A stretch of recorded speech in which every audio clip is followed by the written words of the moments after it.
কথায় আছে না, মাছে ভাতে বাঙালি। তাই আজকের সকালটা শুরু হয়েছিল মাছ দিয়ে। তাই দিনটা ভালো যাওয়ারই কথা, বাকিটা ভবিষ্যৎ। আমার তো মাছ খাওয়ার চেয়ে মাছ ধরতে বেশি মজা লাগে। তোমাদের কমেন্টে অবশ্যই জানাবে। প্রতি বছর চৈত্র গাজন উপলক্ষে আমাদের গ্রামে প্রায় 5 দিনের যাত্রাপালার আয়োজন করা হয়। তো আমরাও করি। তার রিহার্সাল অলরেডি শুরু হয়ে গেছে। তারই কিছু মুহূর্ত আমি তোমাদের সাথে শেয়ার করতে চাই। আর সব টিমগুলোই কিন্তু আমাদের গ্রামের। আজই তুমি ওই শালুককে এই বাড়ি থেকে বেরোনোর ব্যবস্থা করো। অসম্ভব। বাবা বাবা তুমি বিশ্বাস করো, আমি কোনো অন্যায় করছি না। আমি কোনো অন্যায় করছি না। আমায় তোমরা প্রতিদিন সময় দাও। তোমরা আমায় দুদিন সময় দাও। এই নয় মা, আজই শালুককে বাড়ি থেকে তাড়াতে হবে।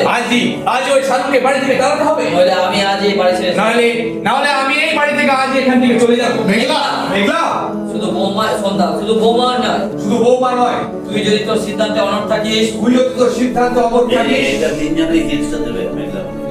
বোমা বোমা এইভাবেই আমরা বাংলার সংস্কৃতিকে বাঁচিয়ে রাখার চেষ্টা করি।